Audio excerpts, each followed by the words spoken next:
भारत भूमीपासून दूर इंग्लंडमध्ये ब्रिटिशांच्या बंदिवासात असताना सावरकरांनी समुद्राला ही आर्त साद घातली होती। पण भारतामध्ये पुन्हा येणं तर दूरच, स्वातंत्र्यवीर सावरकरांना ब्रिटिशांनी भारताच्या मुख्य भूमीपासून दूर अंदमानला बंदिवासात नेऊन ठेवलं होतं।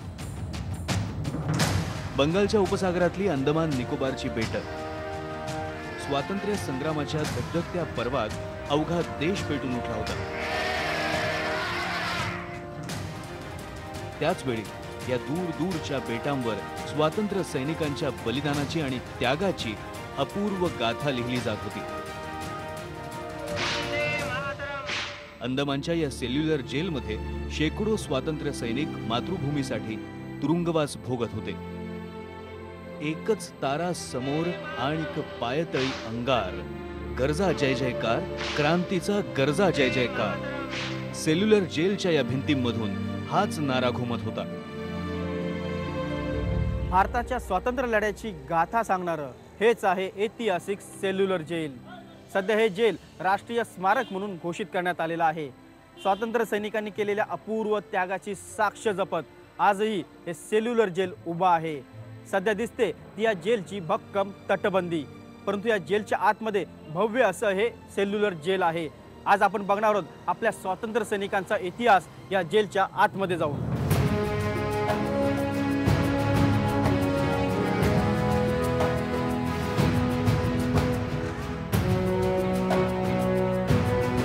सेल्युलर जेलच्या आतमध्ये गेलं की पहिल्यांदाच दिसते ती स्वातंत्र्य ज्योत।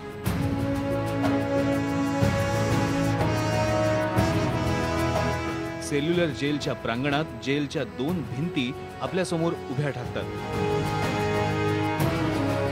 याच जेलमध्ये दुसऱ्या मजल्यावर अगदी शेवटची आहे सावरकरांची कोठडी।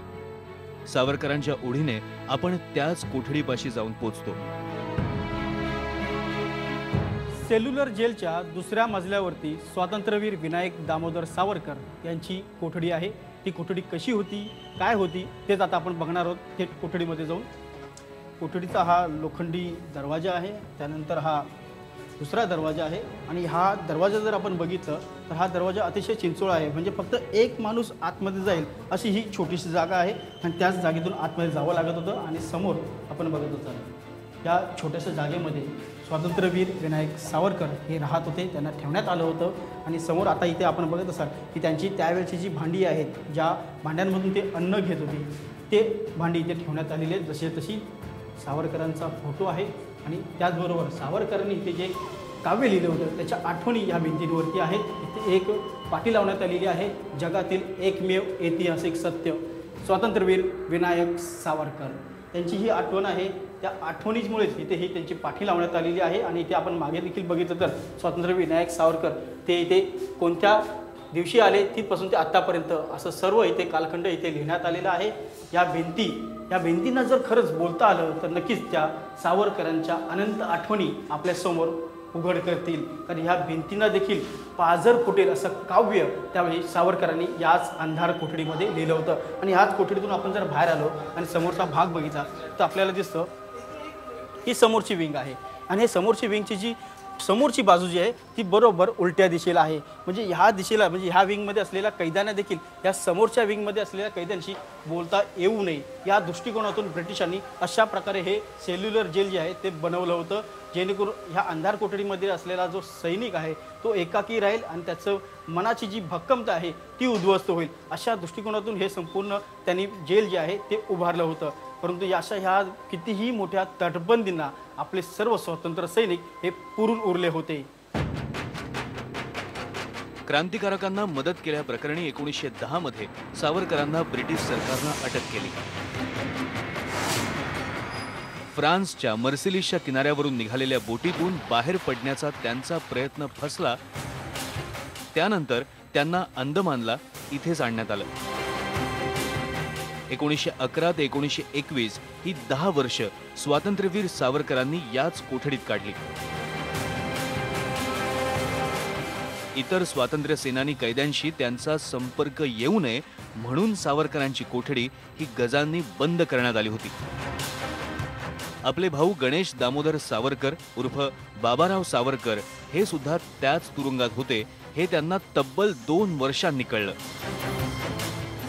सेल्युलर जेलच्या मध्यभागी असलेला जो टॉवर आहे त्या टॉवरच्या दुसऱ्या मजल्यावरती आपण आहोत आणि या दुसऱ्या मजल्यावरती सेल्युलर जेलमध्ये जे सर्व स्वातंत्र्य सैनिक होते त्या सर्वांची नावं इथे कोरण्यात आलेली आहेत. आणि ह्या नावांभोवती ते ज्या भागातून आले होते म्हणजे पंजाब असेल, बंगाल असेल, सिंध असेल आणि महाराष्ट्र असेल अशा सर्वच भागांची नावं आणि त्याखाली त्या भागातून आलेले सर्व स्वातंत्र्य सैनिक त्यांची नावं इथे कोरण्यात आलेली आहेत. आपण इथे समोर बघत असाल बॉम्बे, त्यावेळेचा बॉम्बे भागातून आलेले आपले विनायक दामोदर सावरकर यांचं नाव इथे आपल्याला पाहायला मिळतंय.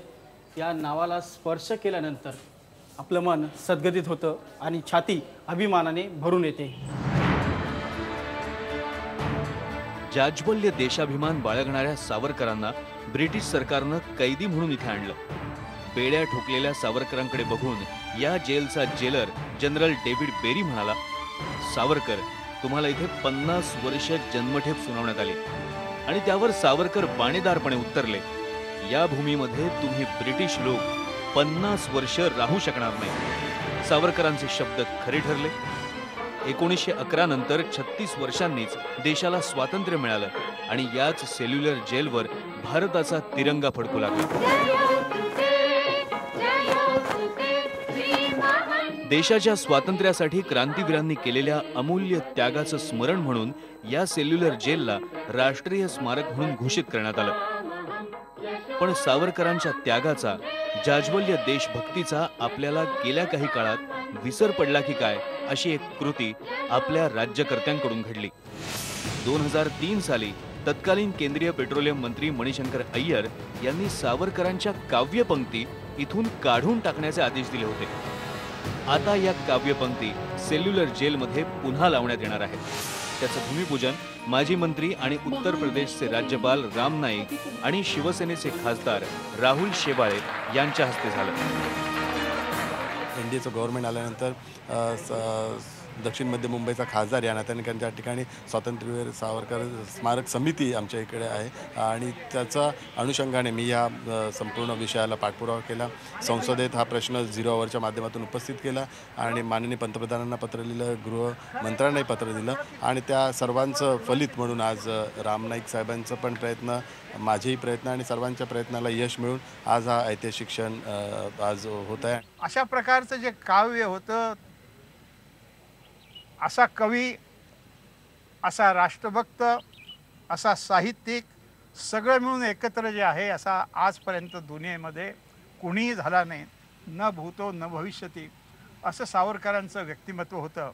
त्या व्यक्तित्वाची वर्णन करणारं एक ह्या पुन्हा स्मारक निर्माण केलं जात आहे. मला अतिशय समाधान आणि आनंद वाटतो. या काव्यशिल्पामुळे सेल्युलर जेलमधल्या सावरकरांच्या वास्तव्याच्या आठवणी पुन्हा जागवल्या जाणार आहेत आणि त्याचबरोबर भारताच्या स्वातंत्र्य लढ्याचा इतिहासही. 1896 ते 1906 या काळात ब्रिटिशांनी हे सेल्युलर जेल बांधलं ते क्रांतिकारकांना भारतापासून दूर डांबून ठेवण्यासाठी. इथे एकदा का कुणाला आणलं की तो परत इथून जाण्याची शाश्वती नसायची.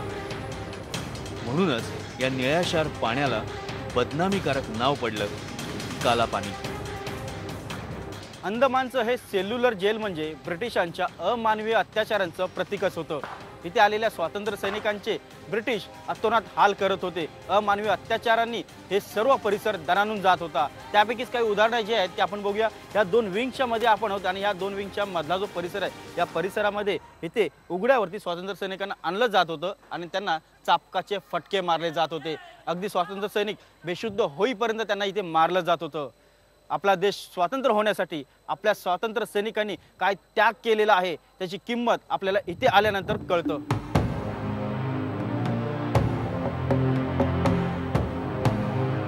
वीर सावरकर यांच्या बरोबरच पंजाब, सिंध, महाराष्ट्र आणि बंगालमधले स्वातंत्र्य सैनिक होते. बटुकेश्वर दत्त, मदनलाल धिंगरा हे सुद्धा इथे होते. या स्वातंत्र्यवीरांनी इथल्या बंदिवान सैनिकांमध्ये स्वातंत्र्य लढ्याची ज्योत जागती ठेवली, तेही ब्रिटिशांच्या जुलमी अत्याचारांचा सामना करत. जेलच्या परिसरामध्ये मध्यभागी ही जागा आहे। या जागेवरती तुरुंगातल्या कैद्यांना, स्वातंत्र्य सैनिकांना कष्टाची कामं दिली जात होती। आपण इथे बघत असाल, हा आहे कोल्हू। या कोल्हूच्या सहाय्याने तेल काढलं जायचं।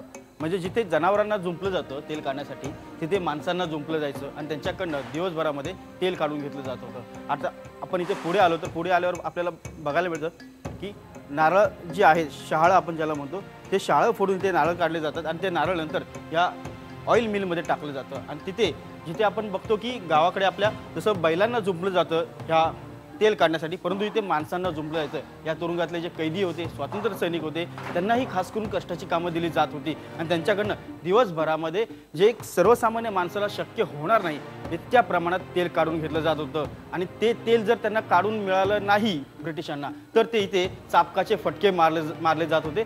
सर्व स्वातंत्र्य सैनिक असतील, तुरुंगातले कैदी असतील, क्रांतिकारक असतील, यांना इथे अतोनात हाल केले जात होते। त्यांना चापकाचे फटके मारले जात होते आणि त्यानंतर त्यांना कैदेत टाकलं जात होतं। आपण ते पुढे बघितलं तर इथे एक प्रतिकृती तयार करण्यात आलेली आहे। त्यावेळेला सेल्युलर जेलमध्ये जे आपले स्वातंत्र्य सैनिक होते त्यांना कशा प्रकारे या साखळ दंडाने जखडून ठेवलं जात होतं, त्यांच्या दोन्ही पायांना साखळेने बांधून ठेवलं जात होतं आणि त्याचे वेगवेगळे प्रकार जे आहेत ते आपल्याला इथे पाहायला मिळते।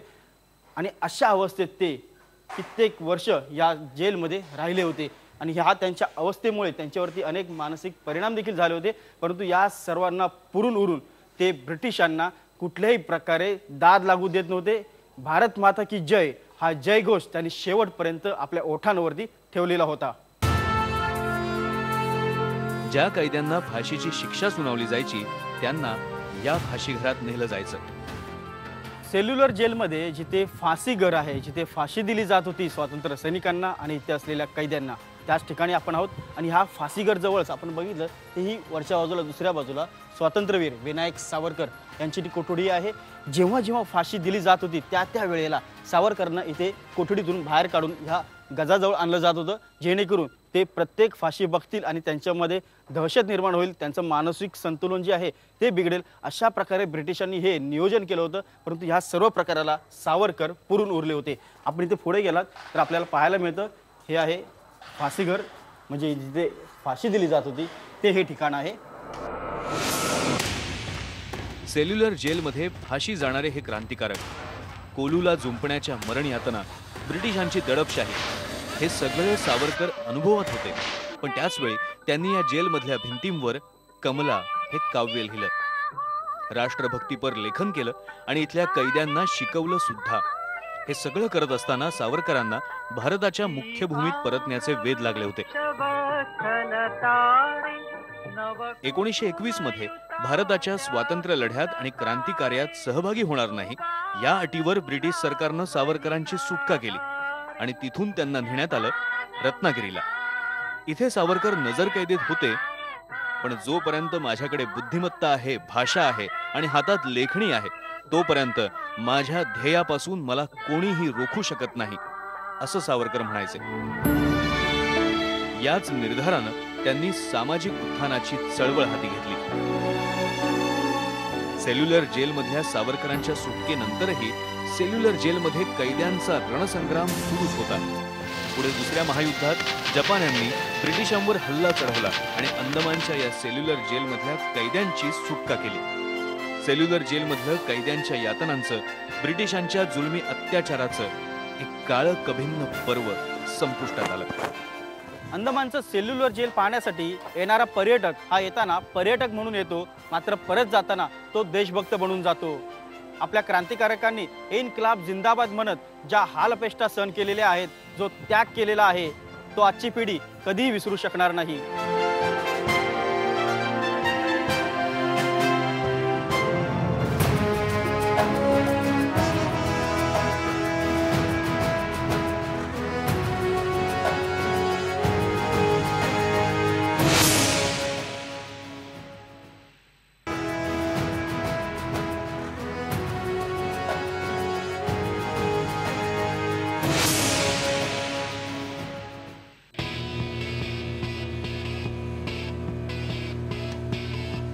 भारताच्या स्वातंत्र्य लढ्याचा इतिहास अनुभवल्यानंतर याच निळाशार समुद्रातून आपण जातो रॉस आयलंडला।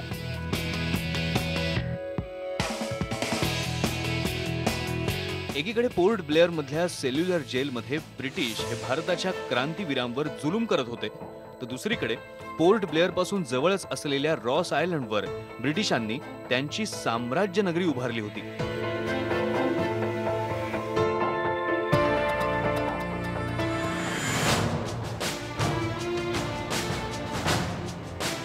इथे पाय ठेवल्या ठेवल्याच पुन्हा एकदा आपण इतिहासात जातो.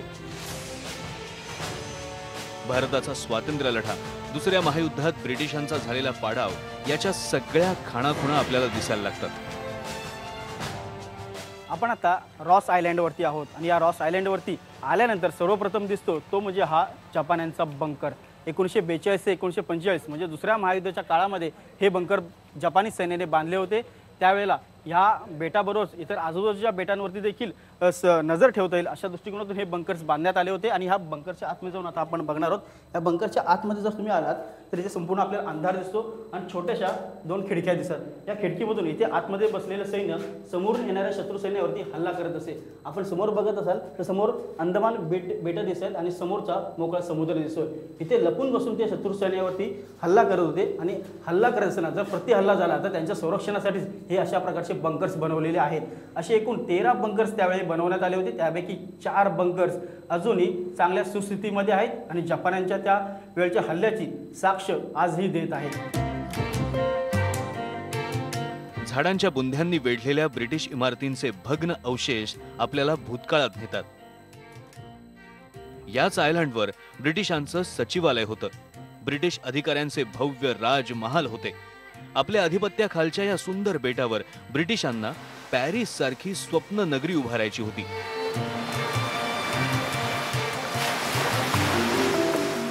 रॉस आयलँडवरती आल्यानंतर जसा इथला निसर्ग आपल्याला खुणावतो तसंच इथलं वाईल्ड लाईफ, इथले प्राणी मात्र देखील आपल्याला खुणावत असत. आपण इथे माझ्या बाजूला बघत असाल की हा बाराशिंगी आहे जो सहजपणे माणसांच्या अवतीभोवती असतो. आणि इकडे ह्या बाजूला जरी आपण बघितलं की त्या तिकडे देखील अनेक बाराशिंगी आपल्याला सहज बघायला मिळतात असे. आणि हे माणसांना कुठे घाबरताना दिसत नाही, इतके हे माणसाळलेली आहेत. आणि इथे येणाऱ्या पर्यटकांचं हे खूप मोठं आकर्षण आहे. यांना आपण सहज बघू शकतो, त्यांच्यावर फोटो देखील काढू शकतो. अनेक इथे पर्यटक येतात ज्या प्राण्यांना सहज हात लावत असतात आणि त्यांच्यावर सेल्फी काढण्याचा देखील प्रयत्न करतात. मुंबई किंवा दिल्लीमध्ये आपल्याला हे प्राणी संग्रहालयात पाहायला मिळतात, मात्र हे माणसाळलेले असल्यामुळे आपल्याला ते सहजपणे यांचं दर्शन होतं. रॉस आयलंडवरची सोनेरी संध्याकाळ अनुभवताना सूर्यास्त कधी होतो कळतच नाही. आणि मग हे बेट लेझर शोच्या माध्यमातून त्याची आत्मकथा सांगायला लागतं कवी गुलजार यांच्या धीर गंभीर आवाजात. अंग्रेजों ने अंडमान में अपनी रिहाइश बसाने का फैसला कर लिया. इस द्वीप का यानी रॉस आइलैंड का इतिहास यहीं से शुरू होता है. सेल्युलर जेल जसं स्वातंत्र्यवीर सावरकरांची आठवण जागी करतं, तसंच हे रॉस आयलंड नेताजी सुभाषचंद्र बोस यांच्या लढवय्येपणाची साक्ष आहे. जपान्यांची मदत घेऊन सुभाष बाबूंनी याच रॉस आयलंडवर आझाद हिंद सेनेच्या माध्यमातून पहिला तिरंगा फडकवला. अंदमान निकोबारची ही बेटं आपल्यापासून सुमारे 1,500 किलोमीटर दूर आहेत. पण ही दूरची बेटं जेव्हा भारताच्या स्वातंत्र्य लढ्याचा इतिहास सांगायला लागतात तेव्हा आपल्याला खऱ्या अर्थानं आपल्या स्वातंत्र्याचं मोल कळतं. आणि या बेटांवर डौलानं फडकणाऱ्या तिरंग्याला आपणही अभिमानानं सलाम करतो.